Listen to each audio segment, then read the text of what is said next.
supposed to know. Yeah. And you also see the things that I don't want you to know, but I put them in there.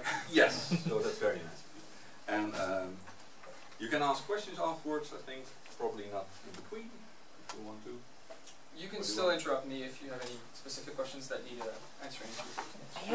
I just have one. Okay. It's flashing, the red light Yeah, is that's flashing.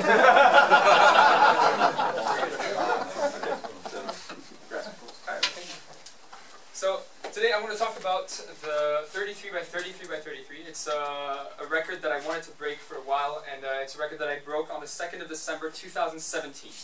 So first I'll talk to you about why I made this, because that's the question that I've heard the most, like why did you do this?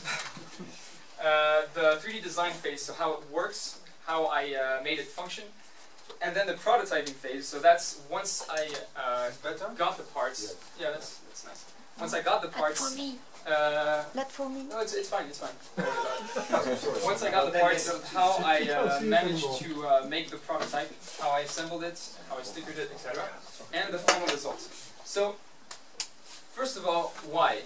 Now, it's funny because Roxanne was asking me yesterday why, and I didn't really know how to answer because I was so busy asking myself if I could that I didn't really ask myself if I should before. And afterwards, well, I didn't really ask myself why before. It was just something I wanted to do, and afterwards, why is something I couldn't answer because I asked myself the question and I did not find any answer that was convenient. So, but I guess what you could say is, well, at the beginning of everything, what got me into 3D printed puzzle design is I liked the Rubik's Cube at first. I liked playing with it, but it was always the same thing. So I joined a forum to see if there were different variants and new puzzles.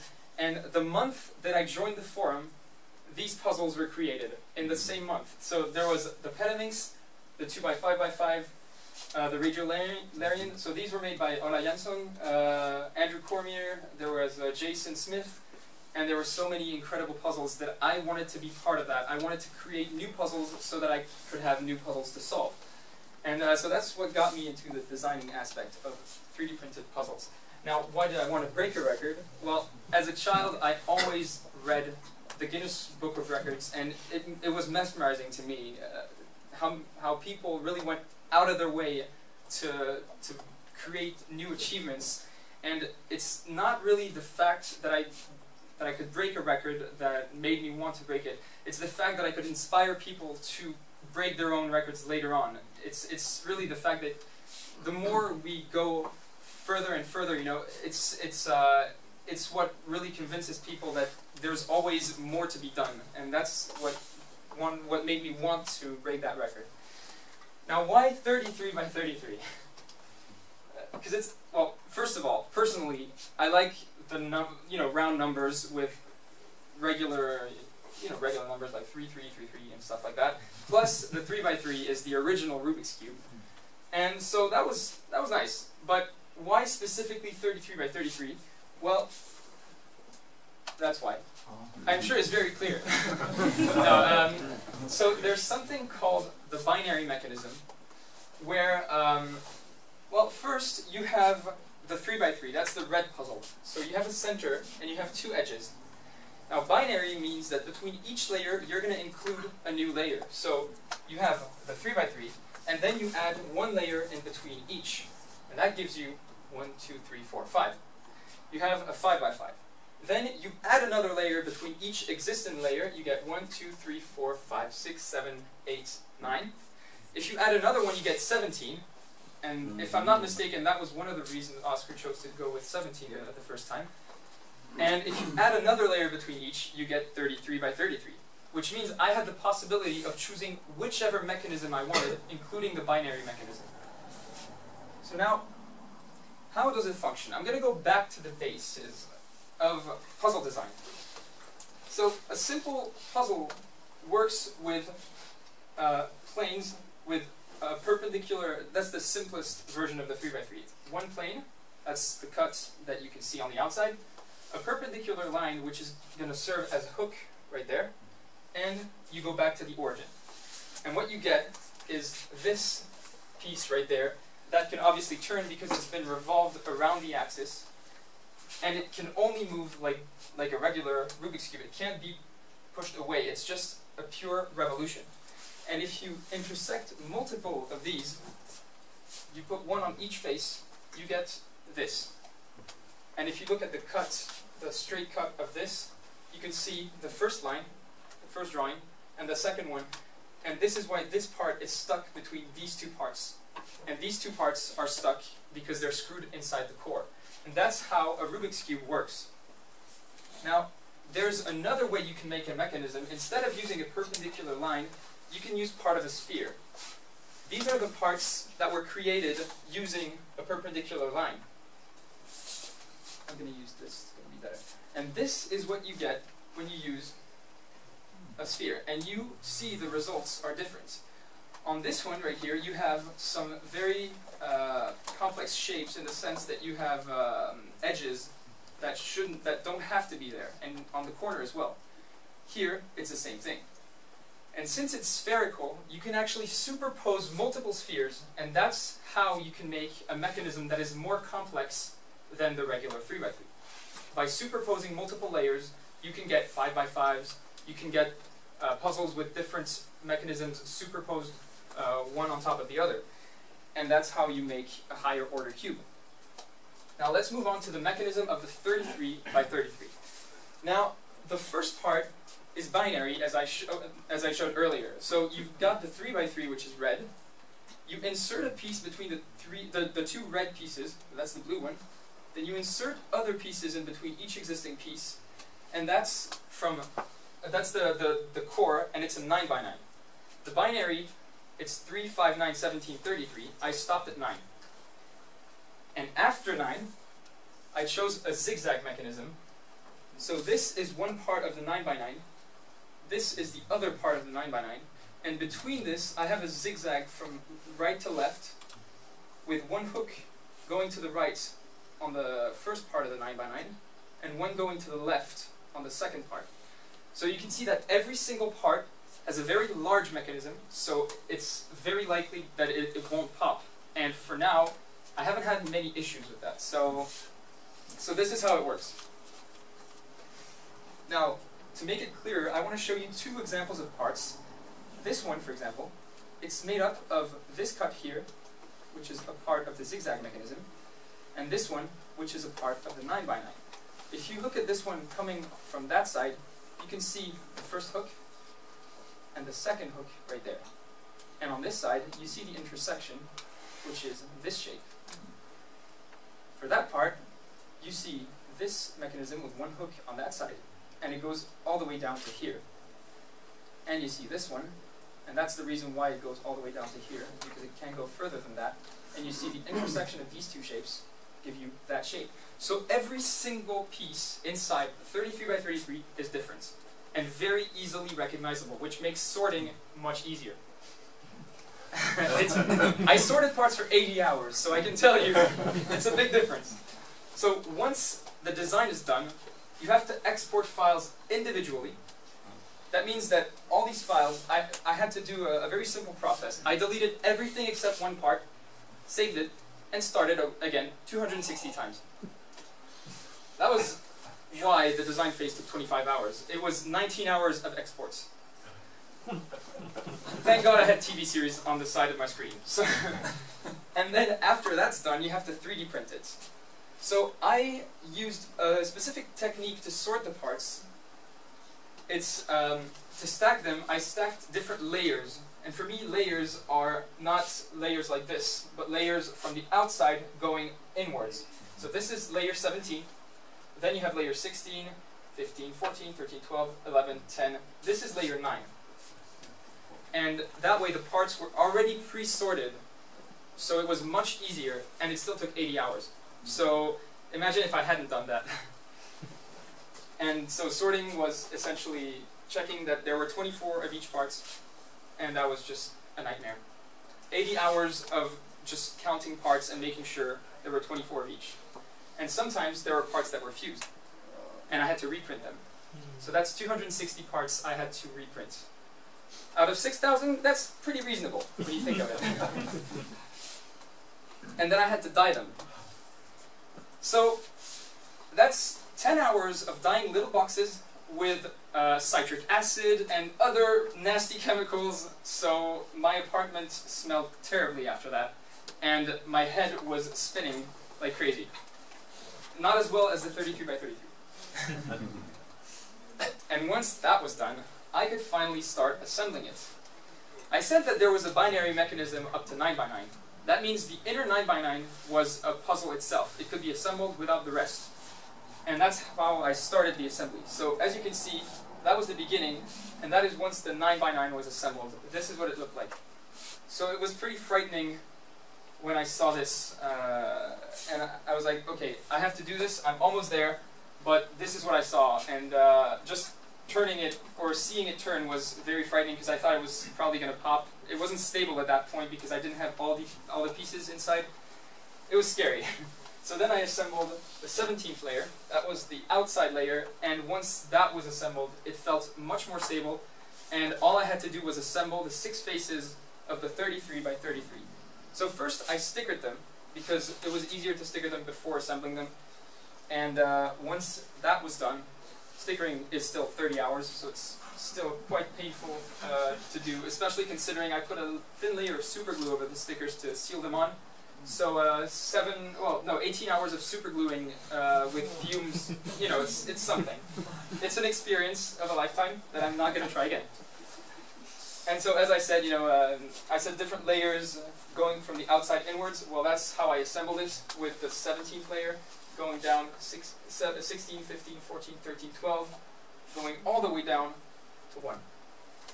And there was a small hole in the center where I could adjust the screw that was 10 centimeters down. So it's it was quite difficult to assemble, especially those last parts. There was so much tension. I actually had to pull the parts with so much strength. And I am glad I used SLS for printing this, because FDM would have broken in half a second with all the force that I had to apply.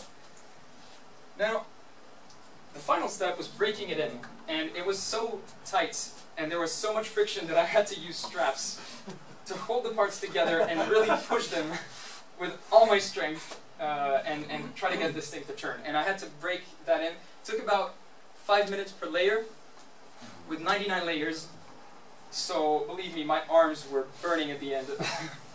And that was about 2 days before I released the video, so I had to do it as fast as I could because I wanted to release the puzzle on the 2nd of December. And so, then I had to make sure it worked, and to prove a puzzle is functional, you have to do a checkerboard pattern that's turning every layer 180 degrees to make sure that it works. So that's what I did. A super flip will be okay too. No, it would take way too much time. So I had to turn 99 layers 180 degrees. That took 3 hours. So it's still quite a long process. But there is something I never showed. The day before releasing the 33x33, I presented this puzzle, and I had talked a lot about a big puzzle I was releasing, and I made people believe it was this one, and then at the end of the video I said, by the way, that was a lie. The big puzzle is coming tomorrow. So I had to release it the next day, but I hadn't done the checkerboard pattern yet. I hadn't filmed it yet. And so I started doing my checkerboard pattern. That was fun.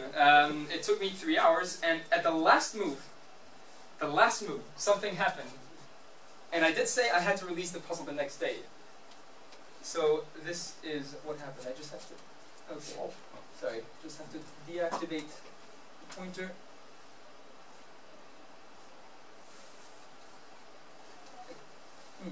Let's need to deactivate. All right. Okay, there we go. So that happened. Look at that.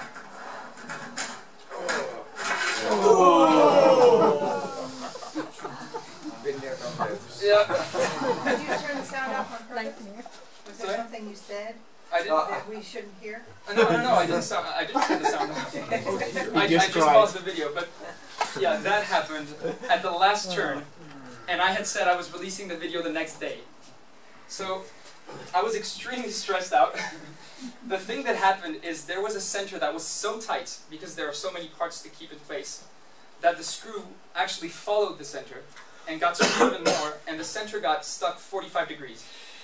And the 9x9, the inner 9x9 popped. That's what happened. So it was a very bad experience, but only 98 parts fell off. So that's not much, considering it could have been more than 1,000, maybe 6,000. But yeah, only 98 parts fell off, which means I had the opportunity to reassemble it. You can see how flexible it is. I had the opportunity to reassemble it, and once that was done, I could finally finish that checkerboard pattern, and it spun quite well once it was reassembled, obviously. Now, hopefully this is the last time I show this sequence, because I don't want to see it again. I'm pretty sure it's the last time I'm going to see this. So yeah, once that was done, I have validated this with Guinness World Records, and this is the official Guinness World Record for the largest Rubik's Cube, and it is completely functional.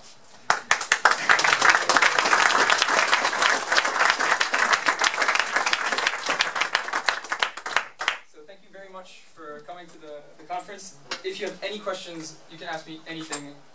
Go ahead. Why the 2nd of December? The 2nd of December, it's because, well, this project, it's a very selfish reason. This project cost me 3,000 euros despite the sponsorship that I got.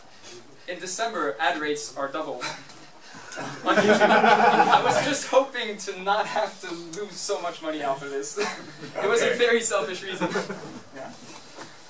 And it was coincident with the time I started, so it did make kind of, it makes sense anyways. Is the next step? How many pieces are exactly inside? 6,153. And the number of stickers is 6,534. Individually placed. Is the next step the 65 by 65 by 65? Technically, yes. I will not be the one to make it. Considering the amount of force that's on the screws, I think we're reaching limits in terms of sturdiness. And it would need to be a new material if we wanted to do something higher order than 33. Even though that one's kind of strong, but like it's worrying sometimes when you see how much force. If some of you have seen the 33 by 33 that's technically is here. Let's see if I can show with the lights. You can see that the face is slightly caved in. That's just because of the screws. That's because of how tight the screw is inside. So it's extremely tight, and that's really due to the fact that there are 6,000 parts, which is technically 3 times more than the previous record. So I think we're reaching limits.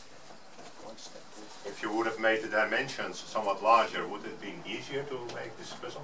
I guess it would have been sturdier, so yes, it probably would have been easier, but that was a money problem. More friction as well.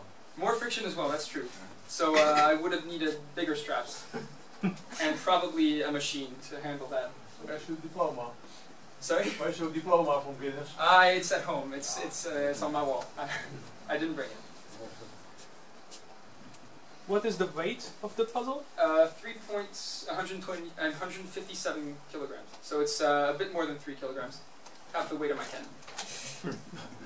So you have your own 3D printer to do this? No, I actually subcontracted the production. My sponsor was 3D Print Fabriek.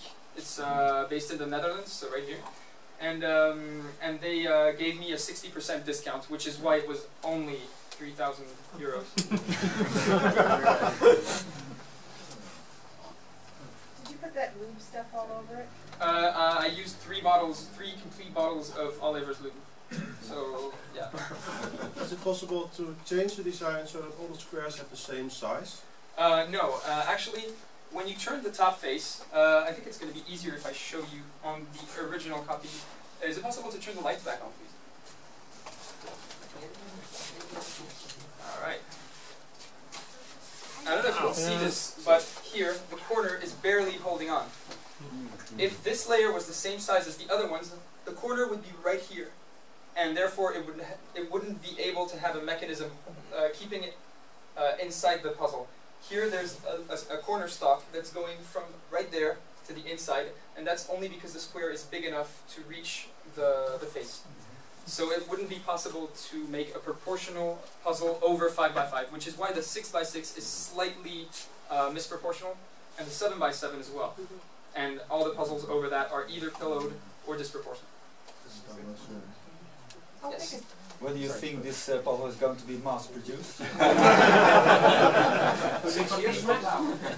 If we follow the regular planning, it's 6 years, but I don't think anyone's going to be willing to invest that much money in producing a puzzle that will be sold maybe That's a once. trick question.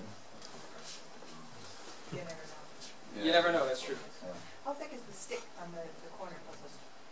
The stick is actually quite big. The stock between the corner and the mechanism part of the corner is about 1 centimeter thick, because I wanted it to be strong enough. It's actually about as thick. Well, it's maybe 2/3 of the thickness that you see here. So it's about 1 centimeter.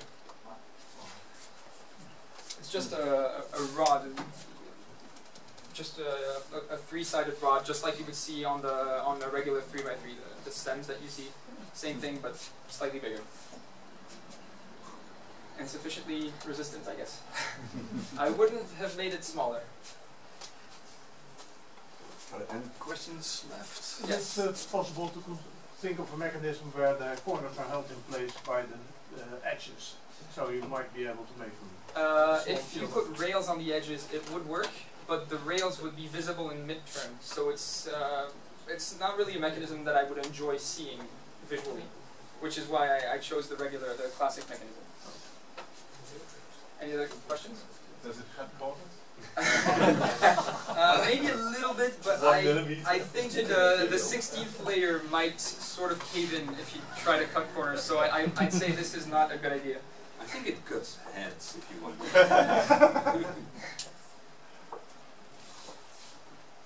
So yep. This is it.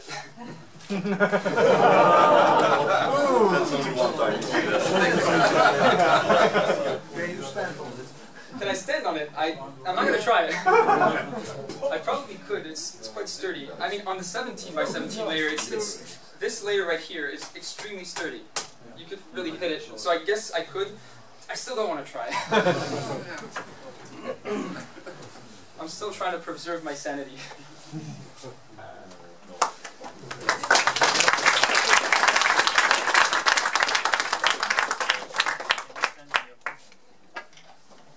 Thanks for this.